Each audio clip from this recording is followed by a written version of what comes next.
Hello viewers, ऋतु चमारिया देवश्री में आप सभी का स्वागत है। आज हम चर्चा करने जा रहे हैं शिवरात्रि, जो कि 26 फरवरी को है और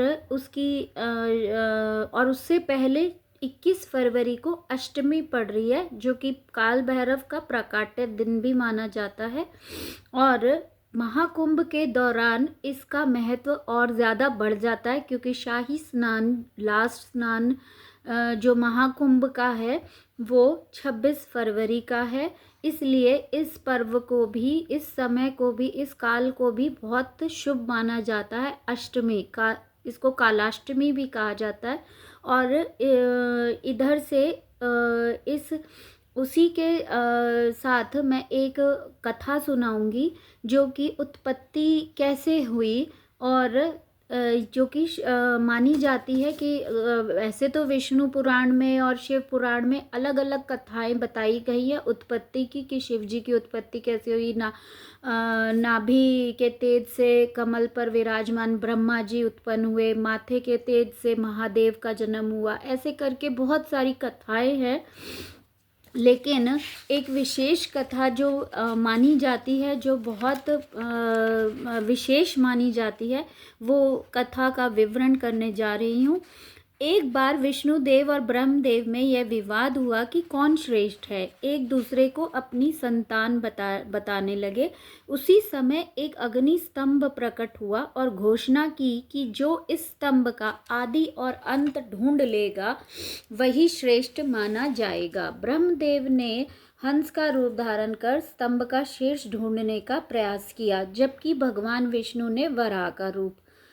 विष्णु जी ने सच बोलकर कि वह ढूंढ नहीं पाए, पर ब्रह्मा जी ने झूठ बोला कि उन्होंने यह जान लिया है कि शीर्ष खोज लिया है। उस स्तंभ से सदाशिव मानव रूप में प्रकट हुए और ब्रह्मदेव के इस झूठ से क्रोधित हुए, और तब उस स्तंभ से सदाशिव भोलेनाथ मानव रूप में अवतरित हुए और इस झूठ से क्रोधित हुए। उन्होंने कहा कि तुम्हारी पूजा अब कहीं नहीं की जाएगी। ब्रह्मा जी की पूजा का कोई स्थल ज़्यादा नहीं है, सिर्फ एक पुष्कर को छोड़ के उनकी पुष्कर में पूजा की जाती है। यही कारण था कि उन्हें भगवान ने क्रोधित होकर श्राप दिया था कि तुमने झूठ बोला, आपने झूठ बोला है और मेरा अपमान किया है। इस फलस्वरूप क्रोधित होके इसीलिए उनकी पूजा कहीं और नहीं की जाती, पुष्कर में सर्वश्रेष्ठ माना जाता है।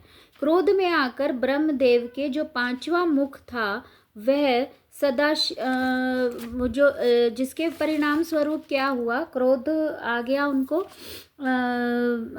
क्रोध आया शिव जी को, और उन्होंने, जिसके परिणाम स्वरूप भगवान शिव ने अपने रुद्र रूपी भैरवनाथ को उत्पन्न किया, जिन्होंने ब्रह्मा का पांचवा सिर काट दिया।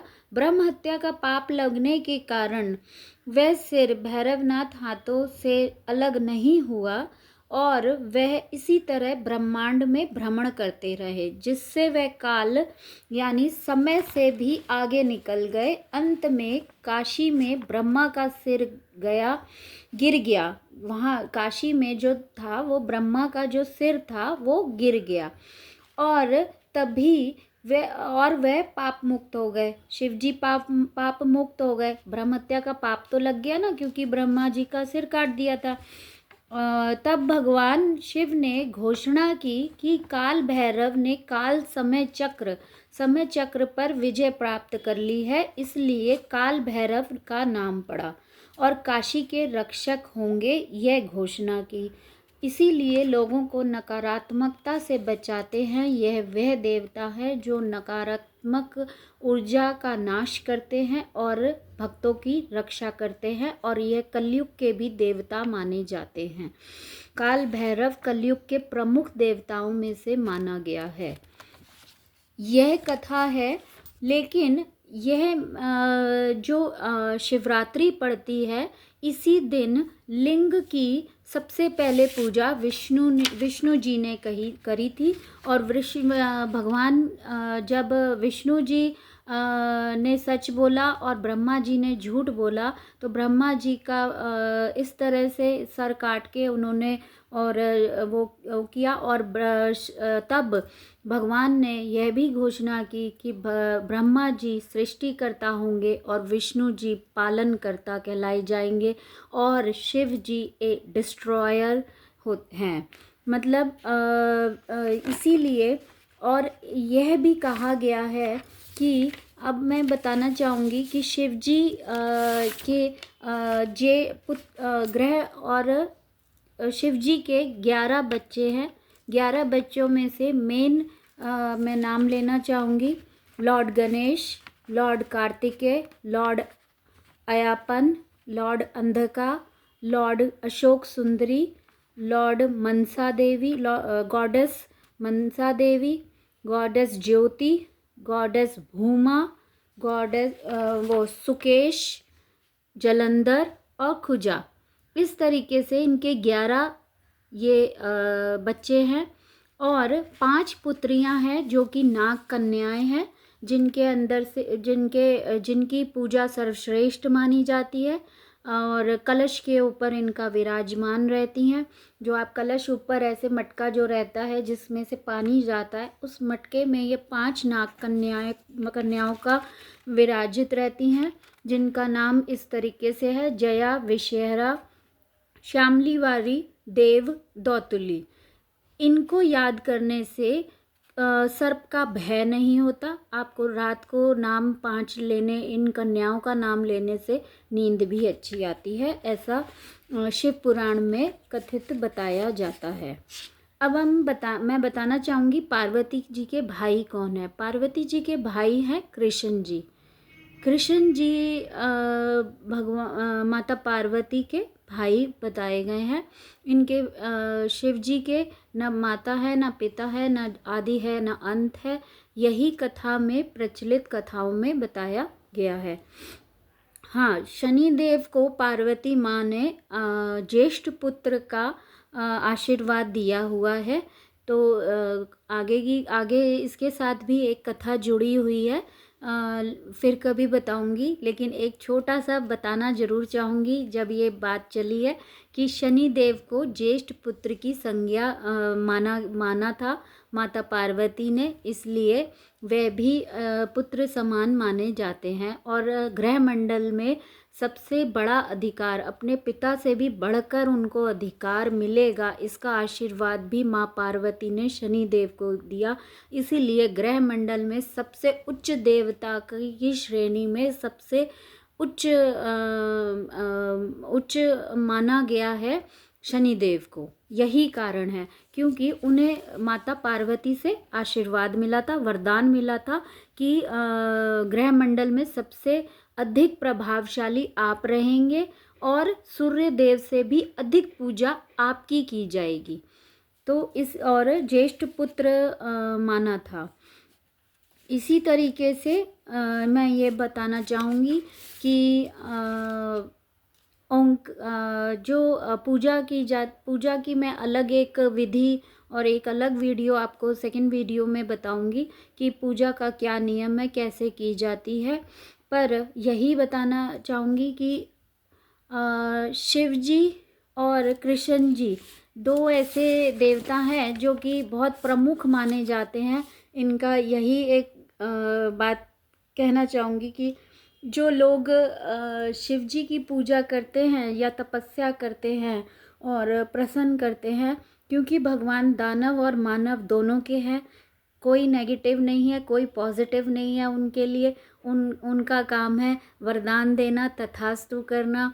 और क्योंकि वो हमेशा उसमें लीन रहते हैं, तपस्या में लीन रहते हैं और डायरेक्टली किसी के पास जाना नहीं चाहते, ये एक है।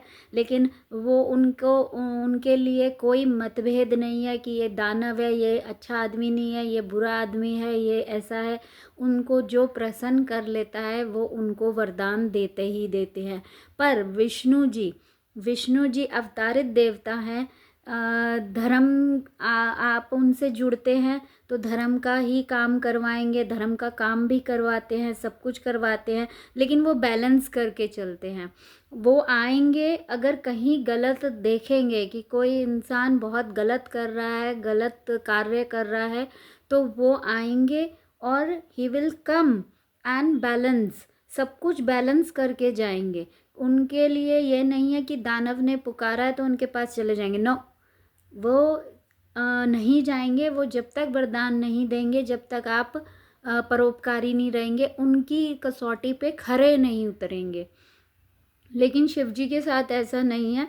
शिव जी हमारे भोले भंडारी हैं, वो दानव के भी हैं, मानव के भी हैं, और जो उनकी तपस्या करता है उनको प्रसन्न कर लेता है।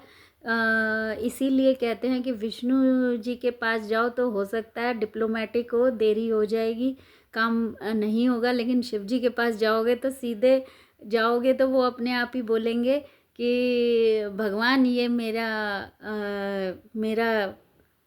सेवक है, मेरा भक्त है, इसको तो तथास्तु दे करना ही है, तो वो डायरेक्ट भगवान के पास भेज देंगे। बस इतना है भगवान शिव और विष्णु की कृपा का अंतर, कि वो मोरली टेस्ट करेंगे और ये इमोरल होएगा, तपस्या से खुश हो गए तो बोलेंगे कि भगवान ये मेरा भक्त है, इसको आपको कुछ देना है। बस। थैंक यू ऋतु चमारिया। शिव जी की शिवरात्रि बहुत नज़दीक है, जल्द से जल्द शिव जी की पूजा पर शिव जी की पूजा सभी करें। और शिव हमारे बहुत मतलब शिव जी की पूजा सबसे प्रगाढ़ है, और जो शिव जी की पूजा कर लेता है वो सब कुछ पा लेता है। यही कहना चाहूँगी। धन्यवाद ऋतु चमारिया। नेक्स्ट वीडियो में आपको यह बताया जाएगा कि शिव जी की पूजा में कैसे करनी चाहिए, कहाँ क्या चढ़ाना चाहिए, कैसे चढ़ाना चाहिए। धन्यवाद। Please like, subscribe and share my channel. Thank you.